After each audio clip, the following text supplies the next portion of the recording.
There is no question that the shape that you want and the way you want to feel is more determined by what you eat than anything. So what are we supposed to eat, when, and why? I'm Chris Cuomo. Welcome to another edition of the Chris Cuomo podcast. I know that let's get after it is a motto that applies to politics and your own interests, but that goes every bit as much for your own state of wellness and your fitness. And I've learned one thing in all my years of training: you can't beat a bad diet. Now the question then becomes, well, what's a good diet?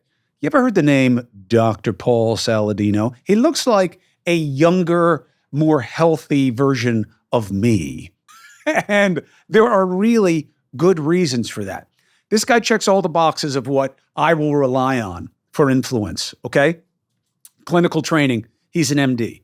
He's gone outside the bounds of the behaviors of his own type, meaning what doctors are about and not about. He lives what he believes, and that's huge for me. Why?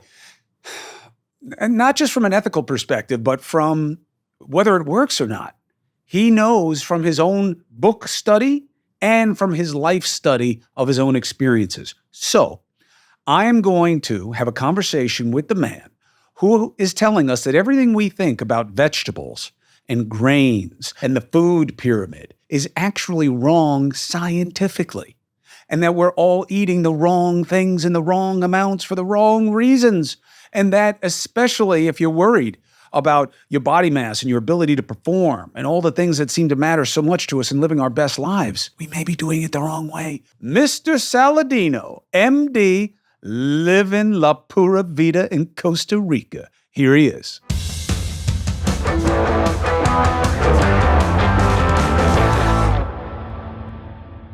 Dr. Saladino, thank you for taking the opportunity. Good to be here. Thanks for having me. So, Doc, you are a pivot point of controversy in my household. My wife runs a business called Purist, P-U-R-I-S-T. It is about wellness as an ethos. And she is a big proponent and student of the animal-based diet, which you are also a big proponent of. Yes. An animal-based diet, absolutely. All right. Maybe we can define that for people. They may not know what it is. Oh, but well, we're going to define it, my brother, because here's my position. We are not fucking tigers, okay?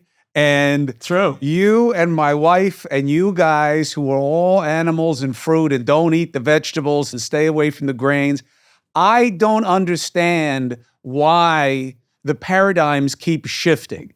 And I've done all this research about you, and you have such an interesting science-based approach to what you're doing. There's like zero fad factor, which is why I wanted you on the podcast to discuss this, because everybody's looking for shortcuts.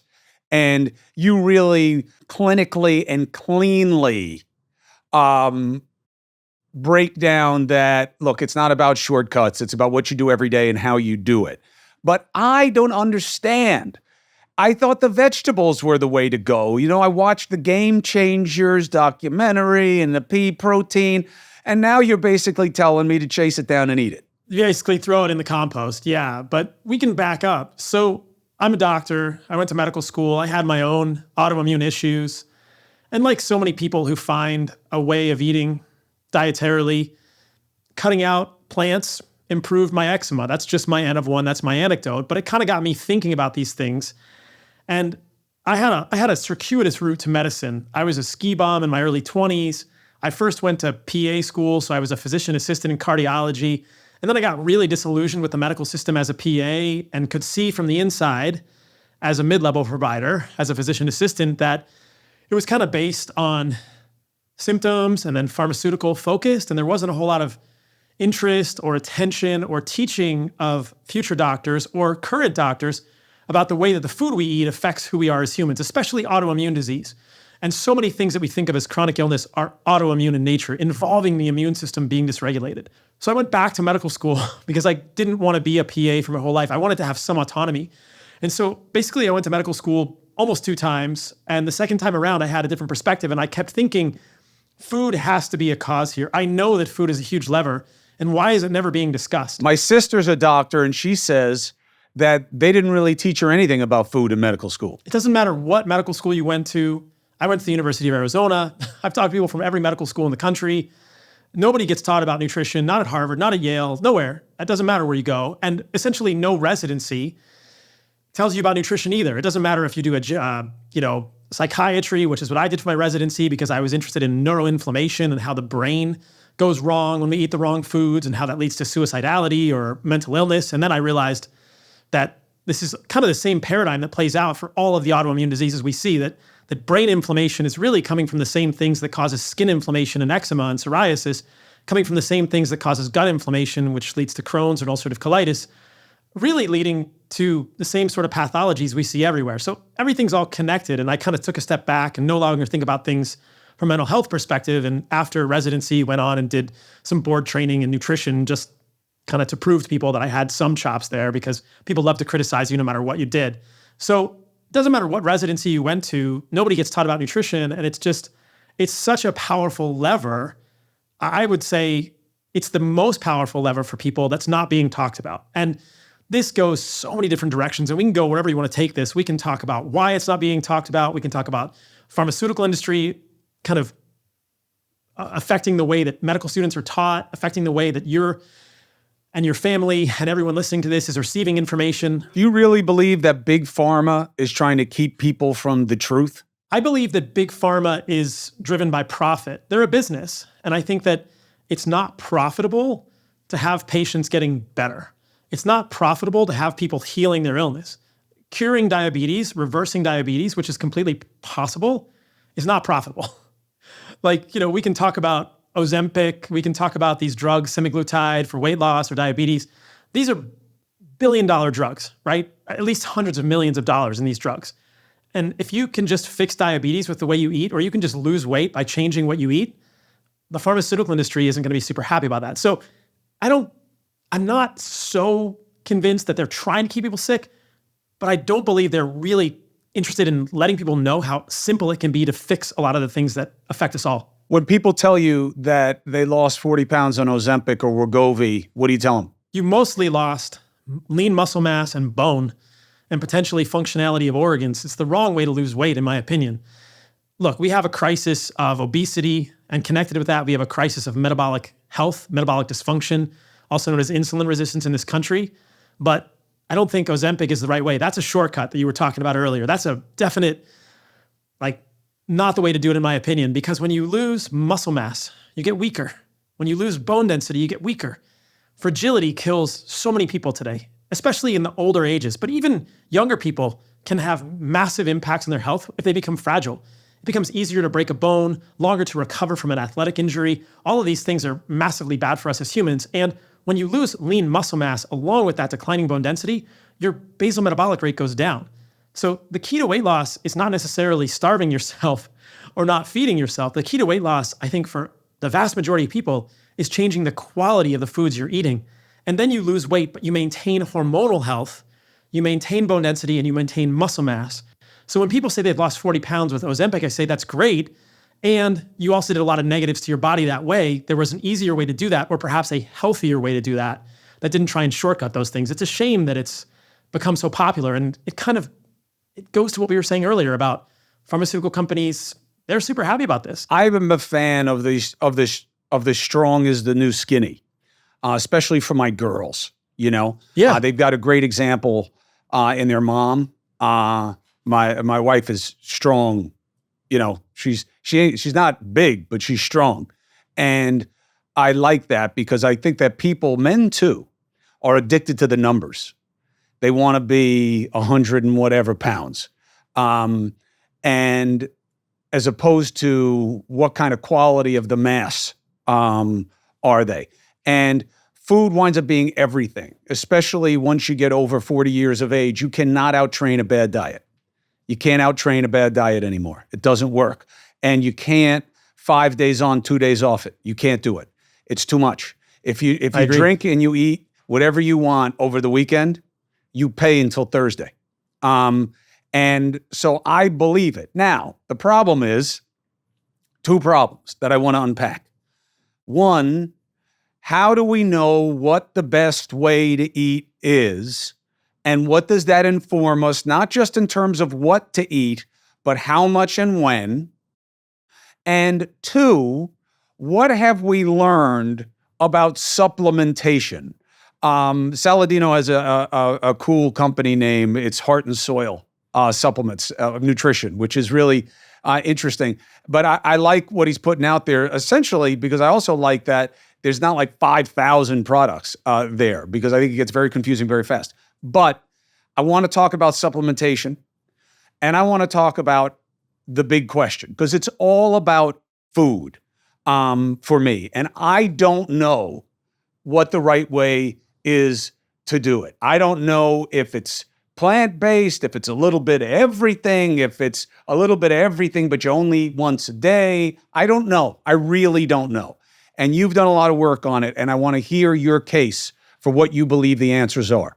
If you think about the way that humans eat intuitively, which is a hard thing for a lot of us because we don't live the way that our ancestors have lived for so long, and this may sound like an anachronism, but I believe that our genetics as humans still see us as humans living in the jungle, humans living in the forest, humans living on the prairies. So our genetics are at least 20,000 years old. We haven't really had any consistent changes in our genetics to say, you're ready for Spam, you're ready for processed foods, you're ready for emulsifiers, carrageenan, E471 in your latte at Starbucks. We're just not ready for these foods. So I think first and foremost, the most important thing that people can do in their diet is cut out processed food. And you said it really well. You can't do it 5 days and then not do it 2 days. That doesn't work that well because the effects of the processed food will linger for many days beyond those 2 days. If somebody listening to this did nothing else but cut out all processed food, and I'll define that in a moment, they would improve their health, whether they were eating vegetables or not, whether they were eating meat or not. The problem gets to be that if you really want to go the next step and you really want to optimize as a 30-year-old, a 40-year-old, or you have any chronic immune illness, or you have anything that's just not optimal, people often need to go further than that. Now, let's just pause for a moment right there and define processed food. I would say processed foods are anything with a label, basically, anything that's not around the outside of the grocery store. Anything that's not a vegetable, a fruit, or meat, or I would say raw dairy, which we can talk about if you want. So unprocessed dairy is a processed food, in my opinion. That means all the cookies, all the crackers, all the cakes, all the candies, anything in the middle of the grocery store, all the bread, that's a processed food, in my opinion. So if you cut all of that out and just ate fruits, vegetables, meat, hopefully some organs, and raw dairy, you would do great. And a lot of humans do amazing on that type of diet. What are you, the Liver King? Are you going to grow out a big beard and start doing stupid exercises and biting into raw stuff that you got at the meat market? No, you can cook it. And it's probably better to cook it because if you don't cook your meat, it's like food poisoning is common. Unless you're getting stuff that's super, super clean, you're going to get Campylobacter or Salmonella. So you don't have to eat anything raw. But you can cook it all and you'll be fine. But the reason the processed foods are bad is important to note because I think that the most problematic ingredients in processed foods are seed oils, things like corn, canola, sunflower, safflower, soybean, peanut oils, which are in a lot of processed foods and are sold to us as good by the American Heart Association, by the United States government. The Harvard food pyramid includes seed oils. So this is a real differentiation here. I would take a strong stance and say seed oils are horrible for humans. We've never had them evolutionarily. Our 20,000 to 50,000-year-old genetics don't know what to do with all of those things in seed oils. Specifically, there's an oil in there, a fatty acid called linoleic acid, which in excess, I think, causes massive problems for humans. So if you cut out all the processed foods, that's step one. What are the sneaky processed foods, Doc? Because bread, pasta, rice, potatoes is what we used to be told. Now, rice and potatoes aren't necessarily processed, but pasta, bread, what are the sneaky ones that I may not be thinking? Bread is a very sneaky processed food. If you look at the ingredients in bread, there's all sorts of fillers and emulsifiers, and sometimes they add extra gluten, seed oils. All right, so no bread, no pizza, no bread. No bread. I mean, pasta is technically processed, in my opinion. I'm not a huge fan of grains, and we'll kind of get to that. Rice, if you believe that the dehulling of the rice is processing, maybe it's processed, maybe it's not. I think white rice is probably better than brown rice. A lot of people might think brown rice is healthier, but when you look at rice, so rice is a grain, and this kind of starts to tiptoe into the region of plants and vegetables and why I'm not a huge fan. a lot of these grains accumulate heavy metals just because of the soils they grow in. So brown rice is quite high in arsenic. So if you're eating a lot of brown rice, you're getting heavy metals. And heavy metals are things like lead, mercury, arsenic, and cadmium. They occur in a lot of foods that we think of as healthy. And I can talk about chocolate if you want to talk about it. It's going to break a lot of people's hearts. But Consumer Reports recently did a survey of 28 different chocolate bars, all different qualities. Basically, every chocolate bar that you're eating had significant levels of lead and cadmium. And many chocolate bars had over the maximum daily allowable intake in lead or cadmium or both from a 1 ounce serving. And this is because chocolate is made from cacao, which is a seed of a plant. And these plant seeds like to hold on to heavy metals. So no chocolate either. Well, if you want to eat chocolate, eat it in moderation and check your heavy metals. And it kind of gets to this overarching idea that the seeds of plants, even the leaves of plants, may not be the ideal thing for humans. So if you get through the processed foods and you've cut out seed oils and you cut out emulsifiers and you're just eating vegetables and fruit and meat and maybe raw dairy, then you get to the part that's probably a sticking point for you, which might, be kind of the mind-blowing part, that are vegetables good for people? And I don't think vegetables are the major killer of people, but I think that eliminating vegetables, and vegetables being the leaves, stems, roots, and seeds of plants, seeds including seeds, grains, nuts, and beans, which are all seeds because if you plant them, they grow a plant. There are now, I would say, thousands, if not tens of thousands of anecdotes of people who have chronic autoimmune issues, things from thyroid to eczema, psoriasis, joint pain, sleep disturbance, mental health issues, gut issues especially. They get better when they cut out vegetables. And that was kind of my story. So it got me thinking, is there another level for those of us that really want to optimize, or those of us that still have chronic health issues, but we've gotten rid of the processed foods? And that's where the animal-based diet kind of takes that left-hand turn that's unexpected and says, if your 20,000-year-old genetics go back to 20,000 years ago with your ancestors and you're in the forest or you're in the jungle, what foods are you really going to seek? And I've seen this because I've been with the Hadza in Tanzania, some of the last hunter-gatherers on the planet, and I've read so much anthropology, things that I was never taught in medical school but should have been taught. It's very clear what humans want intuitively in the wild, quote unquote. It's meat and organs because we always eat the whole animal. It's ripe fruit, which is sweet and colorful, and it's honey when it's in season. And then recently in the last 10 to 15,000 years, we've figured out how to domesticate animals and we can get milk. But you ask the Hadza about vegetables, they don't care about vegetables. They don't want to eat vegetables. They're not going to eat a plant leaf unless they have diarrhea and it has anti-diarrheal properties in it. When I was with the Hadzabe, which is very cool that you went with it, by the way. Yeah. They were digging up those roots, though. They do eat some roots, and they don't love the roots. When I went to dig up the roots, we did one root. I don't know if it was equa or which root, but the men would eat it, and I tried it, and then spit out the fiber. They would just eat it for like the starch, and then they would spit it out because it was too fibrous. I know they cook some, and they have this division of labor. So the women dig the roots and the men hunt, and the men actually go and get honey usually, and the women will get berries and things like that. I thought honey was like all sugar. It spikes, your glycemic levels. So you're not supposed to have it, and you can't eat too much meat because of the cholesterol and the fat, and it'll clog your heart and kill you. And now I got to be on a statin. So what was all wrong with all that? What happened? So the medical literature is complex, and I think that most of what we've been told about nutrition is just wrong.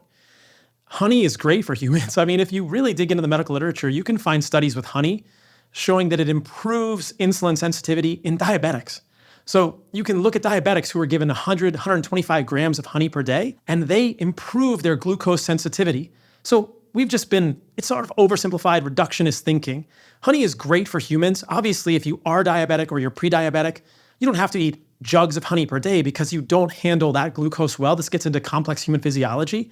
But I don't worry at all about natural raw honey. The Hadza don't worry about it. Berries, fruit, a papaya here in Costa Rica where I live, a banana. These things are good for humans. We need the insulin response, and that helps us conserve electrolytes at the level of our kidneys. So we shouldn't fear carbohydrates, especially in the form of honey and fruit. These are things we've always had as humans. Can you eat them at any time during the day, or are you one of those people where you can only eat fruit in the morning? No, I think you can eat it all day. I wouldn't worry about the timing. It's super simple. If the Hadza are out hunting at 4 p.m. and they come across a beehive, they're eating it. They're not saving it till tomorrow.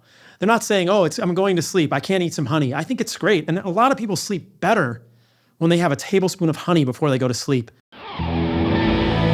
Hey, if you're in need You gotta try Indeed. Attract, interview, hire all in one place. This ain't random. 3 million businesses worldwide use it. And you can get a $75 sponsored job credit right now. Upgrade your job post. Indeed.com/Chris C. It's a limited time offer, so do it. Claim your $75 credit at Indeed.com/Chris C. And, because you're going to say you heard about it on the podcast, and that's the Chris C part after the Indeed.com/and why? Because you get to attract, hire, interview all in one place. It's the best way to aggregate, be time efficient, and you're running a small business. You have no time to waste. Time is money. Hiring is hard. This helps. In need? Indeed.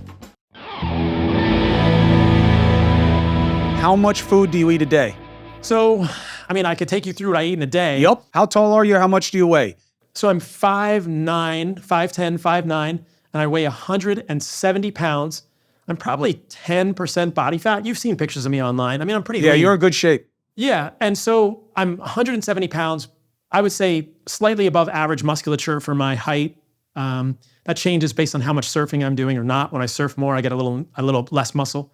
And so I eat probably 1.5 pounds of red meat per day from grass-fed animals. I'll eat some liver. I'll eat some other organs like heart. I have probably 200 to 350 grams of carbohydrates a day from fruit, seasonal fruit, from honey. I have raw milk. So I have raw goat's milk or raw cow's milk every day, maybe some raw cheese, and I'll make fresh squeezed orange juice. So those are the things I eat. I eat meat, I eat organs, I eat fruit, I eat honey, and I eat raw dairy. And that's kind of the way that I've conceptualized an animal-based diet. And it's based on anthropology and this intuition. And then I think that if you look at the medical literature, there's a lot of science to support, like we talked about. Number one, fruit and honey, not bad for humans, good for humans. Definitely some contextualizing there to be done on your baseline metabolic health. And then you mentioned this. This is a super important point to hit on. Meat, widely vilified, incredibly valuable for humans. So badly misconstrued. Meat is so much misunderstood in our society. This whole cholesterol myth is a little complex and we can unpack it. But if you ask me, I have a hard time thinking of any single food that is more health promoting and life-giving for humans other than red meat and organs, things like liver or heart. And these are the things, this is the way our ancestors have always eaten. And maybe it wasn't red meat, maybe it was a bird, but it was meat and organs. It was eating the whole animal.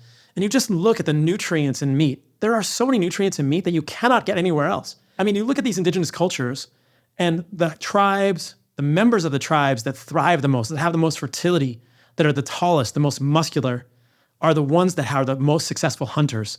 There's clear correlation that you can see it in these people. They're incredibly beautiful people. They have straight jaws and they have beautiful teeth. And this is from animal foods. It's not from vegetables. It's from animal foods. So give me 2 breakfasts, 2 lunches, or 2 dinners, or how many meals do you have a day? And give me like a list of, what you would eat in like 2 or 3 days. So for breakfast, I usually kind of do 2 breakfasts. I get up early in the morning, 5:30 or 6 to go surfing. So I'll have maybe a coconut. I live in Costa Rica most of the time. So I'll have a coconut, I'll have coconut water, and I'll have raw milk, which is something that's really valuable for me. I really love raw dairy. And I'll have some honey before I surf. So I'll have some protein, some fat, some carbohydrates. I'll go surf, I come back, and I will eat. So I'll eat, second breakfast, I'll eat like a hamburger, so maybe a grass-fed hamburger patty, maybe some raw cheese or cream with honey. I'll have some orange juice. I might have some local fruit. If people wanted to vary breakfasts, you can think animal foods and fruit. You could do a smoothie. You could add raw milk to a smoothie. You could do a raw yogurt with fruit in a smoothie. You could have eggs. You can do other animal foods for breakfast, but I'm not a huge fan of most conventionally produced chicken and pork, especially the fatty kinds. And this kind of loops back to linoleic acid. Most conventionally produced pork is fed corn and soy. And that means that the fat of the pig is enriched in linoleic acid. That's why you want the grass-fed. But grass-fed steak sucks compared to corn finished. It depends on where you're getting it from. It really depends on where you're getting it from. And it depends on the cut and the sourcing. I've had lots of grass-fed meat in the States. That's amazing. I've definitely had grass-fed steaks in the States that are a little chewy. But if I'm going to get a chewy steak, I'd rather just eat a hamburger from a grass-fed animal. If I need more fat in there, I'll add some tallow, which is rendered beef fat, or butter. Raw butter especially is great. So the thing about cows, let's talk about grass-fed versus grain-fed. So grain-fed is usually the last 20% of their life. If you go to Whole Foods, this is a little misleading. They have grass-fed meat, and it says 100% grass-fed, and they have pasture-raised. And I have a beef with Whole Foods about this, pun intended. No pun intended. Their pasture-raised is actually fed grains at the end of its life. Right. But they don't really say that unless you ask. So they're raised on grass, and in the last 30% of their life, 20 to 30%, they're fed grains. And farmers will know this. They feed grains to fatten the cows up. But cows eating tons of grains are not as healthy as cows eating grass. And there's been many studies, Stefan Van Vliet, many people, he's at Utah State University now, have looked at the vitamin and mineral and essentially other micronutrient composition of grass-fed meat versus grain-finished meat. And grass-fed meat clearly is better for you than grain-finished meat. The other problem with grain-finished meat, and this isn't the end of the world, but this is another reason that I prefer grass-finished, is that those grains they're feeding the cows are often moldy, and they're often sprayed with pesticides. So a cow that's eating grass its whole life is eating an evolutionarily consistent diet. And that's what we're looking for with humans too.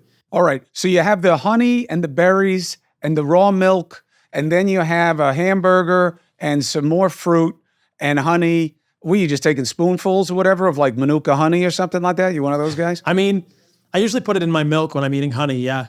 But I mean, I've found that for me, and probably for you, I think you would find this, Chris, as active males or females, more carbohydrates leads to better recovery, better sleep, better libido. I don't fear this at all. I don't But it's see the kind any of them. It's the kind of The carbohydrates. kind of carbohydrates is important. Because you Yes, don't want me yes. eating any leafy greens or anything like that. You just want the fruit. There's not a lot of carbohydrates in leafy greens, but I don't want you eating leafy greens for other reasons, like the defense chemicals in those leaves or the heavy metals that accumulate in those leafy greens.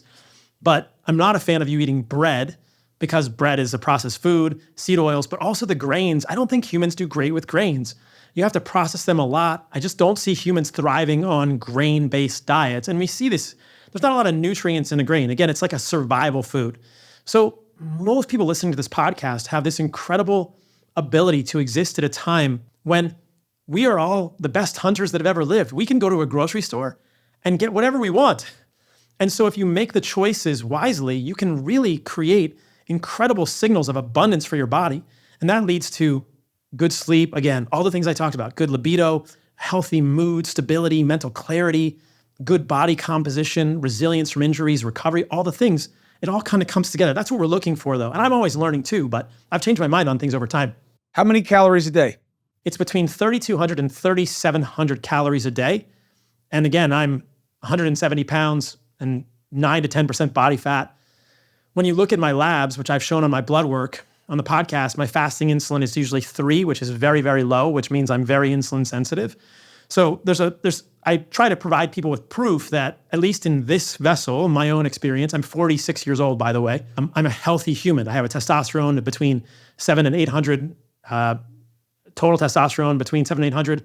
I take no supplemental hormones. So it's a healthy vessel. We can talk about the cholesterol specifically if you want. But for me, 3,200 to 3,700. But again, I spent 2 hours this morning surfing. So I'm active. I might skate for an hour and a half this afternoon. So you're working out. You're doing double sessions most days of activity things, and you live in Costa Rica. So you're one of those dudes. So you're burning a lot of calories. Burning a lot of calories just because I love it, because I want to surf and it's my favorite thing ever. So I'm going to get out there and do it. Most people probably don't need 3,700 calories. How much do you sleep? I probably sleep 9 hours plus per night. Like if there was one single performance enhancing drug that I could give you, it's sleep. What time do you go to bed? I go to bed at like 8 o'clock or 8:30, man. That's why you're living in Costa Rica. You're in the jungle. But here's the deal. You got no life at night. The sun goes down here at 6 o'clock. So sun goes down at 6 o'clock. After dark, I don't use any blue lights in my house. It's all red lights. So all I have in my house are red lights or candles after dark. There's a lot of discussion now about blue lights, circadian rhythms. That's a separate podcast. But the sun goes down at 8. I'm asleep 8:30 most every night, and then I'm up at 6. Maybe I'm up at 5:30 to go surf. So I'm getting light in my eyes in the morning when I surf. I'm getting grounding. Like, these are important things to me because they affect our quality of life. It's harder for me to go to sleep at 8:30 when I'm in the United States in the summer when the sun is out until, late at night. So there's some variation here because I live at the equator. And for people that have lived at the equator, they'll know this, but there's not a lot of variation in terms of the day and night cycle when you're at the equator, different times of the year. It's pretty much always 12 and 12 or thereabouts. The closer you live to the equator, the more closely it is to that. So sleep is really important to me, and I sleep a lot, and I let my body recover, and I can feel it. I'm sure you can feel this too, Chris. Do you remember the last time you had a really good night of sleep? Nope. And I don't recover for shit. And when I fight now, when I spar and train, I hurt for days. And I train a lot. I never sleep more than 6 hours. Never. And We've solved your problem. but I don't even know how to do that. First of all, I'm on TV at 8 o'clock. So I don't even get home till 9. I'm not going right to bed. If I go to sleep at 11, when am I going to wake up? 9 o'clock in the morning? I got to get up. I got to do things in the morning. But you got to bring your family to Costa Rica, and you'll see how it feels for a week or two, and then you can kind of scale that back. My wife loves Costa Rica. She got the name for her business. She got the concept for her business. She wanted to call it Pura Vida. And obviously, that name was all over the place already. But that's where she developed Purist, which is wellness as an ethos. She's not a clinician, even though she is doing a nutrition thing right now because she's obsessed with what you're saying. She doesn't hate anything. She gets very upset when when you're on this show, and I'll tell you why. Because she's like, what a waste of Saladino to be talking to your caveman ass when he could be talking to me. But she's preaching to the converted. Her people all know. My audience is mostly a political audience, but to the extent that there are a lot of guys who are kind of like me. They're like clanging and banging, they lift weights, they're outdoorsy people. But we're very shapeable. I just don't know which way to go. Like 1 minute I'm being told never touch meat again. And then, you're telling me something else. But I want to talk about cholesterol because I'm sure there's men. So we troubleshot the testosterone a little bit for men. So here's the thing. Here's the cliff notes on testosterone.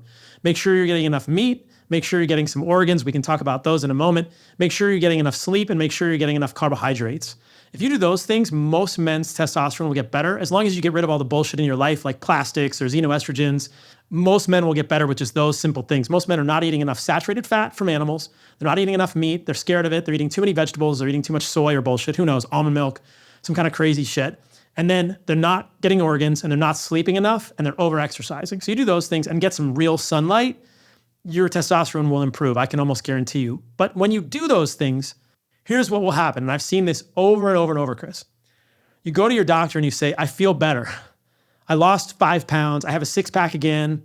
I have morning erections. I have more libido. I'm having a better sex with my wife. I feel better in the gym. I'm recovering. And your doctor says, that's great. And your cholesterol is high. So stop doing what you're doing. And you think, what the heck? I just told you I feel the best I've ever felt in my life. And you're telling me one marker is, quote, wrong, and I should stop it. It's all about this quality of life equation. The goal is not for Chris to live a life that looks just like Paul. The goal is for you to have the highest quality of life. And you kind of have to figure out where it all fits for you. And every listener of this podcast is going to define their quality of life differently. For some people, it might be eating chicken or pork occasionally, or eating a vegetable occasionally, or eating vegetables frequently, or going to sleep and getting less sleep, but it's the highest quality of life. So it's all give and take, right? It's all just what variable, what lever do you want to pull? How do you achieve the highest quality of life for you? Eggs count as chicken, obviously, so you don't eat eggs. Eggs kind of count as chicken, but I think that eggs are such a critical part of most people's imagination of breakfast that I don't want to make it, I'm not going to say don't eat eggs. Just try and get the best quality egg you can. You can find corn and soy-free eggs. A lot of people have access to eggs that are better quality than they do chickens. And some people are sensitive to the egg white in terms of autoimmune stuff, but I think eggs are a good part of most people's healthy diets. And if you look at eggs, they're incredibly nutrient rich. Biotin, right, folate, vitamin A, all kinds of good stuff in eggs. So don't get too granular about the eggs. Organs and supplements. Yeah, so when you spend time with the Hadza, as you know, the first thing they do when they eat an animal is they eat the organs. So we kill an animal, the animal goes in the fire, they burn off the fur, and we're all sharing the heart, the liver, the kidneys, and the pancreas, and Then the next day we're eating the brain together, which is a whole separate story, but we're eating the organs. So nothing is wasted. And when you look at muscle meat, steaks, hamburger, that's just muscle meat. It's very nutrient rich, but it doesn't have as many nutrients, or it has a different collection of nutrients than you find in organs like liver. I think liver should be the first organ that most people eat, because if you do nothing else but eat meat and liver along with the other foods in your diet, then you have a complement of animal foods in conjunction with fruit and honey and whatever else you want to eat that is incredibly nutrient rich. I struggle to even think of a nutrient that is missing if you are eating fruit and honey and whatever else you want to eat for carbohydrates, and maybe some milk, and then meat and liver. You get so many things. And liver is a unique source of things like vitamin A. Liver is a great source of riboflavin, which is hard to get in other foods. Good source of biotin, selenium, zinc, copper. And the idea that it processes toxins in the body so you don't want to eat it? So the liver exports toxins to the poop and the pee. It doesn't store the toxins in a way that's meaningful for humans. And there's a farm in Georgia that I have worked with a lot called White Oak Pastures, and they've done analyses on the organs. The liver doesn't really store significant amounts of heavy metals, maybe a little bit, but nothing major. Most seafood you eat is much higher in heavy metals than a liver. So liver is just very rich in nutrients that are unique and difficult to find other places in the human diet. Do you eat fish? I don't eat fish, and this is kind of a tough thing for people. I'm not saying fish is something you should never eat, kind of like I'm saying chocolate is something you should never eat. I'm just saying that if you eat a lot of fish or eat a lot of chocolate, you should check your heavy metals, because both fish and chocolate are pretty good, strong sources of heavy metals. Fish, mercury, arsenic, cadmium. It's just, we've polluted the oceans, and that's where things concentrate. So even small fish like salmon are pretty heavy in mercury. Shellfish, a lot of cadmium. So you just have to know kind of like how to navigate it. I don't want people to never eat scallop skin because they're delicious, but if you make your diet predominantly fish for your protein, like a pescatarian diet, you are almost certainly going to end up with heavy metal toxicity. And that to me is a travesty, because so many people out there believe that a pescatarian diet is ideal for humans, and they just end up with heavy metal toxicity. It's non-tenable in 2023. You cannot do that. How do you eat the organs? Because do you cook in olive oil, or do you don't use olive oil? I don't cook with olive oil. So I was recently in Greece, and they eat a lot of red meat in Greece, interestingly, as part of the Mediterranean diet. And in Greece, they told me something that I suspected, which is they don't like to heat olive oil. A good quality olive oil is not a seed oil, in my opinion, because it's pressed. It's not refined, bleached, and deodorized like most seed oils are. If you think about extracting oil from an olive, you can just press the olive and the oil comes out, kind of like an avocado.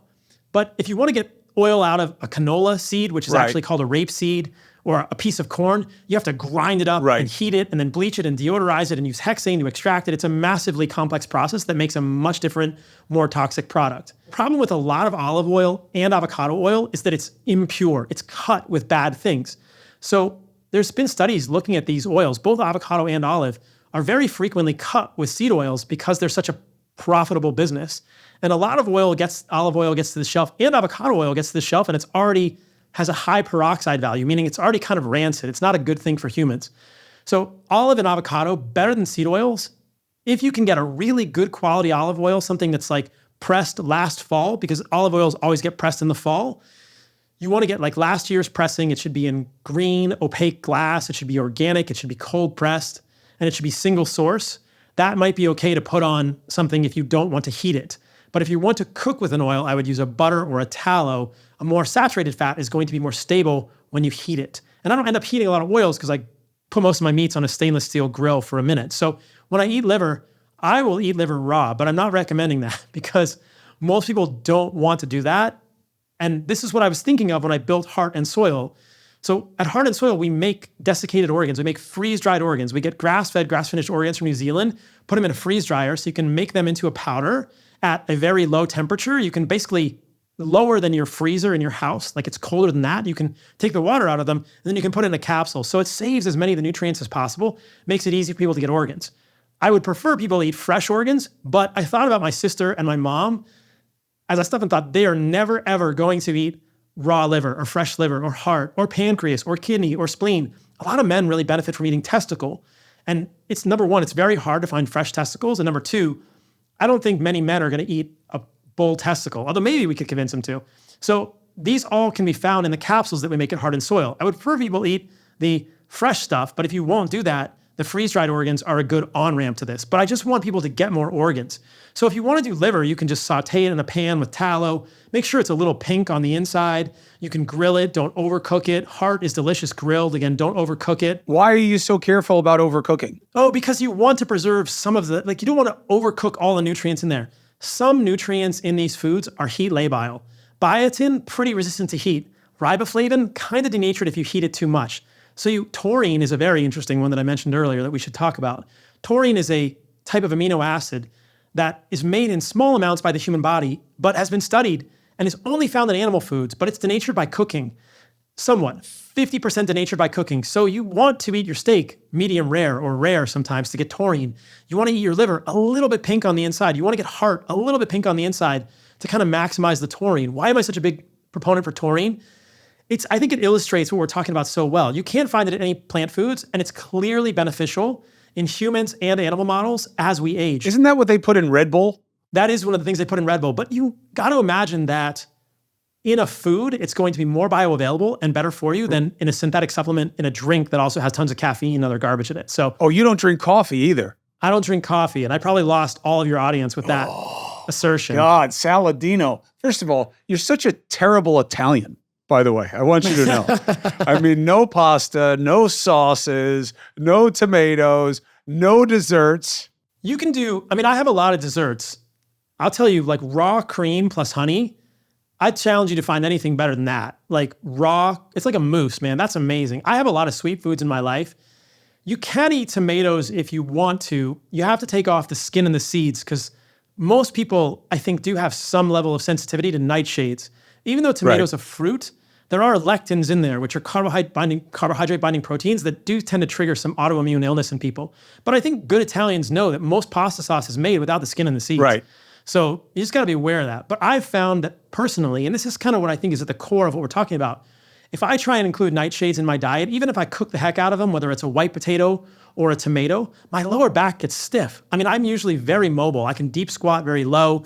I love mobility stuff. But when my lower back gets stiff, I think this is my autoimmune stuff flaring up. And I think, okay, whatever I ate did not agree with me. So this is kind of separating signal from noise from people. And what I want people to know is that you can probably feel twice as good as you feel now in terms like recovery from MMA, sleep, mood, libido, all these things. Most of us can probably 2x, feel twice as good as you do, maybe 3x. And so I'm always trying to optimize the way I feel. And I know that I feel good right now. As long as I get a good night of sleep and I'm mobile and feel good. And then every once in a while, I'll put something in my diet and I think, oh, that worked. It didn't bother me, or it did bother me. And I think, okay, this is my experimentation.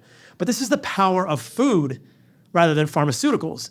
If I get a stiff low back, I don't take ibuprofen. I just think, what did I eat differently that gave me that? And within a few days, my immune system calms down. It usually takes a few days for the immune system to kind of get back to normal. And I'm back and I think, okay, I'm not going to eat tomatoes. I'm not going to eat potatoes. But I just brought that up because you mentioned it. I think most of us have food reactions where we feel crappy after food. You have the donut drop. You feel sluggish. Imagine eating a food and feeling better. That is very possible when we eat the way that our ancestors always have. It always goes back to that, right? That's the framework. And then so much science has been done to support that. It's just that we're not taught about that science. Work is valuable, and I need to keep doing it because I want to continue to contribute to this movement because it's not strong enough yet. Not enough people have heard these other ideas, and it's helping so many people. It just makes me feel really good. So thanks for the opportunity. Listen, thank you for living it. Now, and just as an end note for people, you don't drink alcohol then? No, I don't. What about THC? I don't. And I don't want people to think this is about becoming me, right? It's just how I do it. I think that in my mind, I'm wired a little differently than people, and that is a foible, but it's also a superpower in some ways, right? So I think that this level of discipline around food and substances allows me to live this way and maybe has allowed me to do good in this work and communication.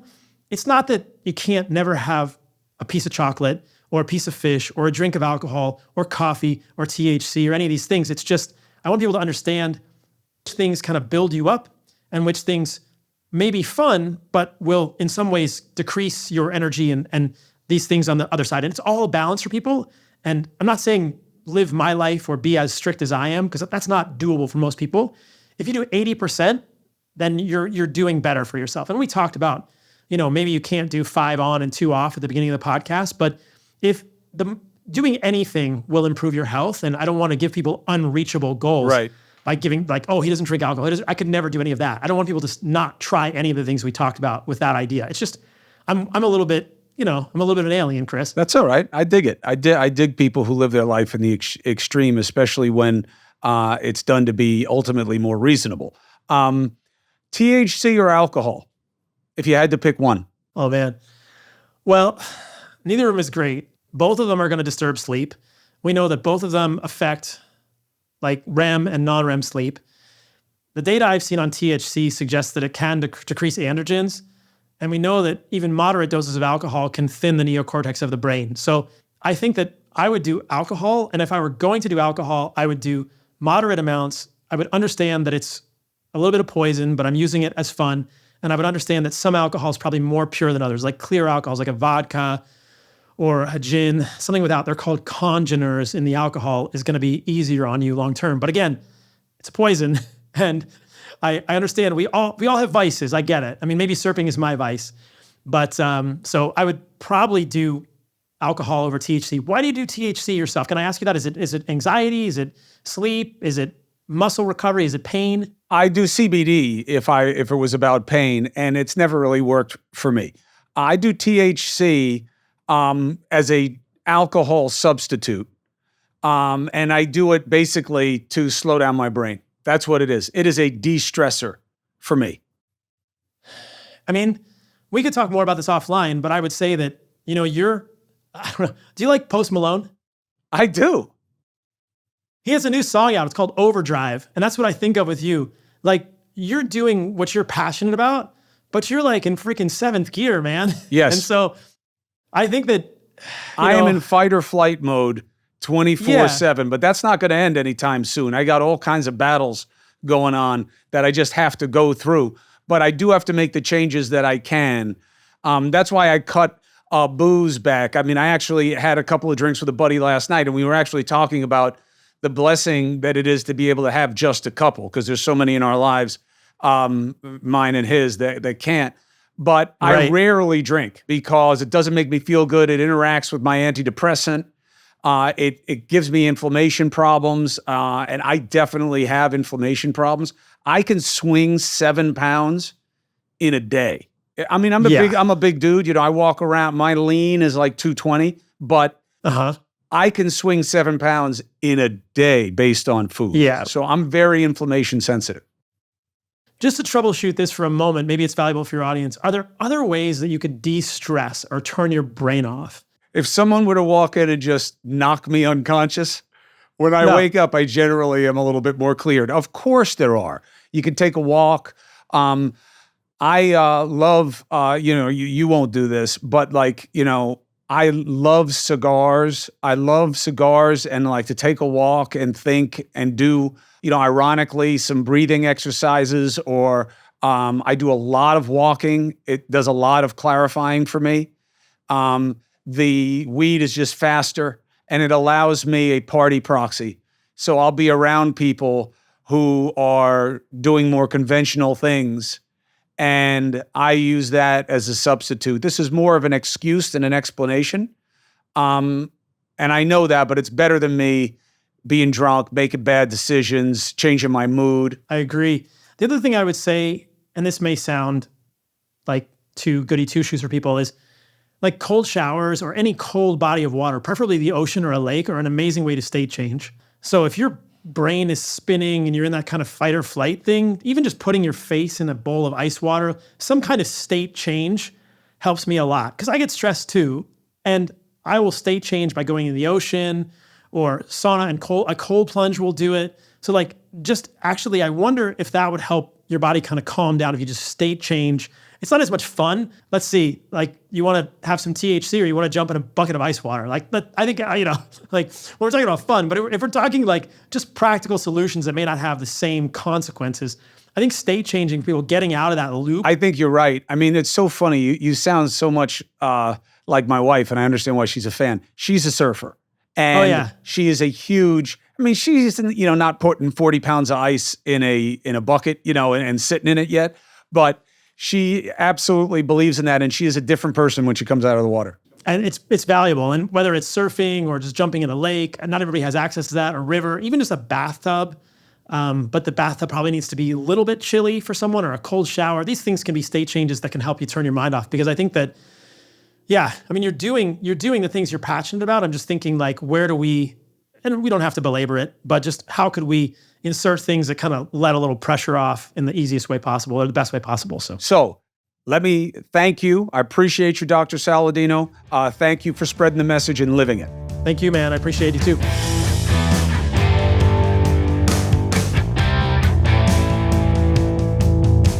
The drinking, that part won't be that hard for me. The no THC, and about 6 other things, And I don't know how many kidneys or testicles I'm going to pound down in the middle of the day. So thank you for subscribing and following and being part of the Chris Cuomo Project. Don't forget me at News Nation. All right, you can find it near you. I know there's some drama going on with some of the cable and DirecTV satellite stuff. Let that be figured out. There are different ways to watch. You can look it up at newsnation.com, and they'll take you through how you can get the program no matter what your viewing situation is. All right, so I'll see you there at 8 o'clock Eastern and 11 Eastern every weeknight.